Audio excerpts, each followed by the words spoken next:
इरफान कादिर साहब ने कहा कि भाई ये जहाँ पे बहुत सख्त सजाएं भी होती हैं वहाँ पे आप देख लें कि वहाँ कौन सी चीज़ें ठीक हो गई हैं, और अब जो मुस्लिम ममालिक हैं वहाँ पे भी वो कह रहे हैं बहुत सारे जगहों पर सजाएं मौत वो ख़त्म करते चले जा रहे हैं।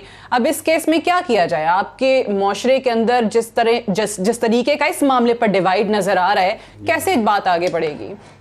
देखिए, पहली बात तो ये है कि जब हम दरिंदगी का लफ्ज़ इस्तेमाल करते हैं तो अभी हमने कभी नहीं देखा कि किसी दरिंदे ने अपनी स्पीशी के किसी छोटे को अपने रेप का निशाना बनाया हो।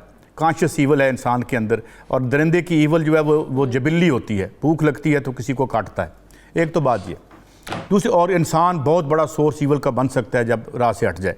दूसरी बात आ गई ये, अब मामला ये है कि जराइम हर जगह होते हैं और बड़े करी और मकरू जराइम होते हैं, मगर इंसानी समाज उससे कैसे लड़ते हैं, एक एक करके बात करते हैं। इसका इफ्तिताह किया मुराद सईद साहब ने, वेरी गुड। इस पे टोल टैक्स इतना ज़्यादा है, हर महीने 100 रुपया बढ़ जाता है।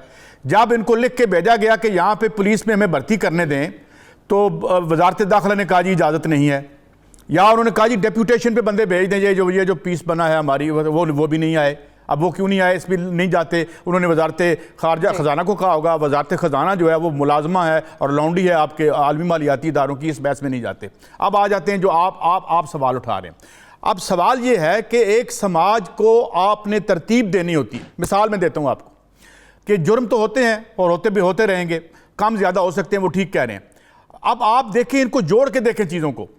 आप कराची में चले जाएं, 70% बिल्डिंग इनफॉर्मल हैं, किसी कोई पता नहीं कौन आदमी आ रहा है कौन जा रहा है। आप कैसे रोकते हैं? आप जब इन मुल्कों का जिक्र करते हैं तो आपको पता है कि आप एक प्रॉपर्टी की आप डालते हैं ना, तो उसके अमेरिका में या और डेवलप मुल्कों में तो सारे बंदों के नाम आ जाते हैं, तमाम रस्ते। यहाँ पता ही कोई नहीं है लाहौर में हर महीने कितने बंदे आके आबाद हो रहे हैं, कराची में कितने आबाद हो रहे हैं। उसकी क्या वजह है? वो वजह जो मेरे भाई भट्टी साहब ने कही है कि ये मुल्क है 2% के लिए, 1.5% के लिए। हमारा सारा बजट जो हम देते हैं 80% विद होल्डिंग टैक्स के, वो अब रहेगी पुलिस की बात। पुलिस तो कल तक आपकी एक पॉलिटिकल पार्टी की जो है वो एक पॉलिटिकल विंग बना हुआ था।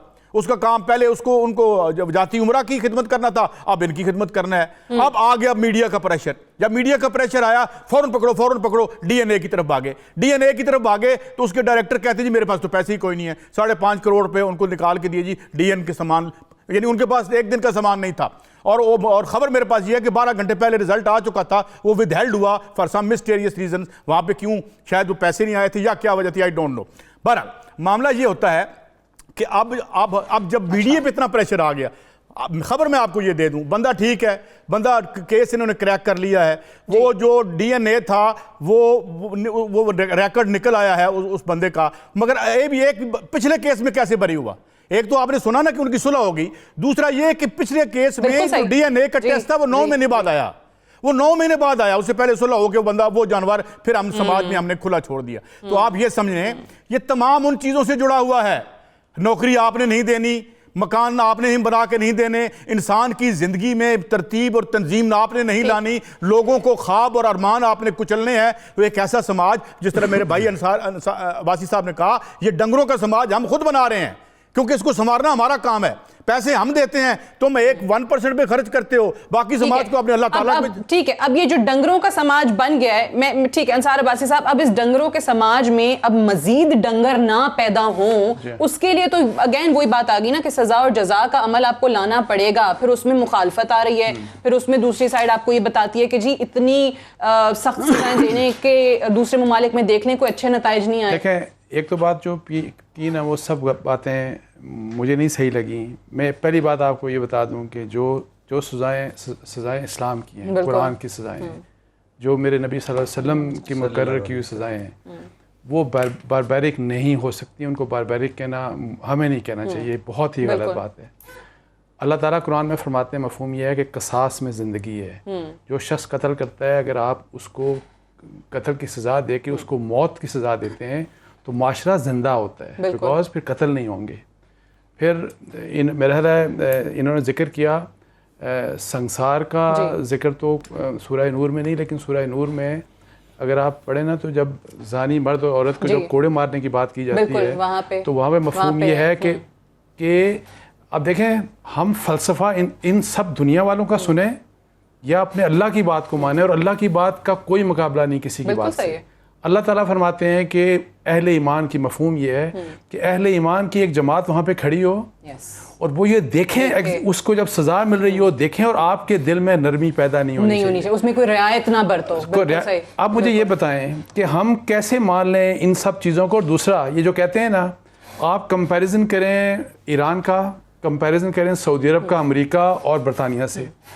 बरतानिया अमेरिका में रेप केसेस ज़्यादा हैं, सऊदी अरब और ईरान में रेप केसेस कम हैं। ये मैं चैलेंज कर रहा हूँ, अगर इनके पास कोई एक। अच्छा, दूसरी बात, ज़ियाउल हक के ज़माने में पप्पू एक बच्चे के साथ ऐसा ही मसला हुआ था, तो उसको पब्लिकली हैंग किया गया था।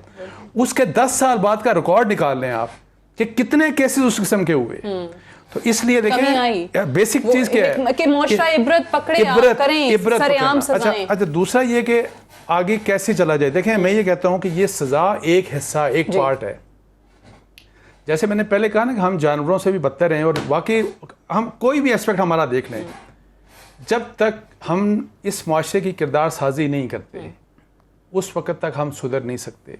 किरदार साजी में अगर किरदार स्टेट का है, एजुकेशन इंस्टीट्यूशंस का है, तो वहाँ पे मस्जिद और मेंबर का है, तो वहाँ पे बहुत बड़ा किरदार इस मीडिया का भी है कि हमने लोगों की करैक्टर बिल्डिंग करनी है, हमने तमीज़ सिखानी है, शर्म व हया सिखानी है कि अच्छा ये कि किसी एक इंसान का दूसरे इंसान से क्या ताल्लुक है, किस तरीके से आपको ताल्लुक है, और फिर ताकि ये मुझे याद है आपने कुछ अरसा पहले वो एक ट्वीट भी किया था, जो ड्रामों में जो चीजें चल रही हैं, जहाँ पे रिश्तों का लिहाज ही नहीं है, घटिया ड्रामे इस पाकिस्तान में बन रहे हैं। और मैं आपको बताऊं कि अभी रिसेंटली वैसे मुझे मिले थे ये जो जनरल बाजवा साहब, ये जो हैं आसिम बाजवा साहब, उनको प्राइम मिनिस्टर ने, वो मुझे बता रहे थे कि प्राइम मिनिस्टर ने उनको असाइन यही किया कि जो जिस किस्म के बेहुदा ड्रामे और बेहुदा फिल्में बनती हैं, तो ये बेहूदगी निकाली जाए, हमारी वैल्यूज़ को, ताकि हम ऊपर लेके आए, उनको प्रोटेक्ट करें, ना कि हम। और अगर ये चीज़ जिस तरह आगे चलती गई तो हम मज़ीद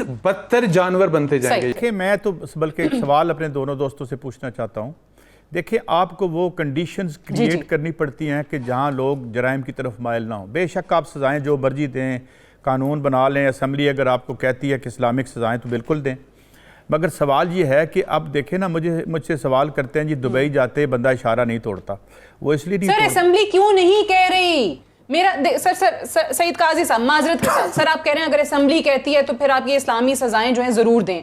मेरा सवाल यही है कि फिर असम्बली क्यों नहीं कह रही? ये मुंतखब लोग हैं, अवाम के नुमाइंदे हैं, ये वहाँ बैठे हैं, वहाँ पर इस्लामी सज़ाओं के लिए इन लोगों की अगर कोई बात करता है रेपिस्ट का, वहाँ पर देखें करारदाद की मुखालिफ आवाज़ें आ जाती हैं। इस्लामी सज़ाएं के लिए मानती क्यों नहीं फिर ये असम्बली? देखें, पहले आपको ये जानना पड़ेगा कि यहाँ के असल हुक्मरान कौन है। जहाँ के असल हुक्मरान आपके आलमी मालियाती इदारे हैं, वही यहाँ पे ये कानून नहीं बनाएंगे, कभी भी ऐसा कानून नहीं बनाएंगे जो उनको नाराज़ करे। मगर मेरा जो नुक्ता है, जो मैं फिर दोबारा पूछूंगा अंसार भाई से और उनसे भी, कि भाई आप वो कंडीशंस तो क्रिएट करें कि जिसमें एक सेहतमंदाना मुआशरा पनप सके। आप वो क्रिएट करके अगर नहीं क्रिएट करते तो आप जितनी मर्ज़ी सख्त सज़ाएँ दे लें, उससे कुछ भी नहीं होगा, क्योंकि जुर्म महरूमी, ज़िल्लत, गुर्बत और गंदगी में पलता है। आप अपना समाज तो देखें ज़रा, कराची की हालत देखें, वहाँ पे इनफॉर्मल सेटलमेंट्स देखें, आप एग्जॉडस देखें, शहरों की तरफ आते हुए लोग देखें। एक घर में जिस तरीके से आपको मनसूबाबंदी चाहिए होती है और एक घर को आप चलाते हैं, इसी तरह आपने समाज को चलाना है। तो जैसे अभी दोनों मेरे दोस्तों ने कहा और ठीक कहा कि हम समाज को तो चला नहीं रहे। State has become an entity to run the affairs of the rich and mighty.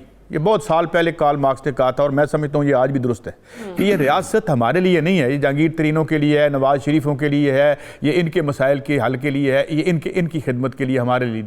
और अगर ये इन पर कभी कोई बुरा वक्त आन भी पड़ता है तो वो आपस की इनकी लड़ाई होती है, उसमें हम कहीं भी फिक्र नहीं करते।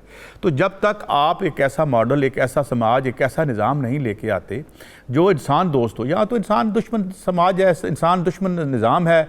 और देखें ना, रोज़ाना हम बात करते हैं जी मैशत बर्बाद होगी। किसकी मैशत बर्बाद होगी? नवाज शरीफ साहब की मैशत बर्बाद हो गई है यार, इनकी तो सबकी ऊपर जा रही है, पाकिस्तान की नीचे जा रही है।